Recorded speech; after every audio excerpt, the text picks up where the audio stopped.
নমস্কার বন্ধুরা, আজকে রবিবার। আজকে দুপুরে রান্না হচ্ছে খাসির মাংস। প্রথমে কড়াতে তেল দিলাম, তেল দেওয়ার পরে জিরে আর তেজপাতা দিলাম, তারপরে হলুদ দিলাম, দিয়ে আলুটা নাড়াচাড়া করার পরে মশলা দিলাম। পাশেও ভাত হচ্ছে। তারপরে মশলা দেওয়ার পরে পেঁয়াজ টমেটো দিয়ে কষে নিলাম ভালো করে, দিয়ে খাসির মাংসটাও ওর মধ্যে ঢেলে দিলাম।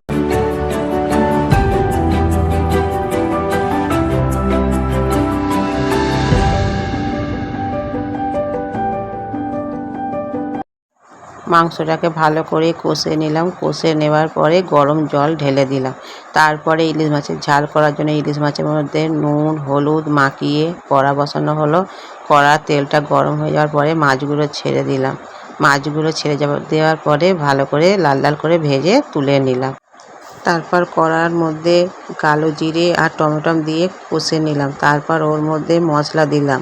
তারপরে নুন হলুদ দিয়ে ভালো করে কষে জল ঢেলে দিলাম। জল ঢেলে দেওয়ার পরে জলটা ফুটে যেতে মাছটাও ছেড়ে দিলাম।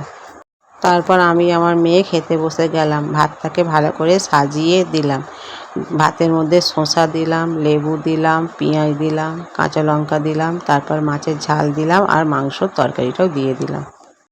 আজকে এই রেসিপিটা যদি ভালো লেগে থাকে লাইক কমেন্ট শেয়ার করে দেবে।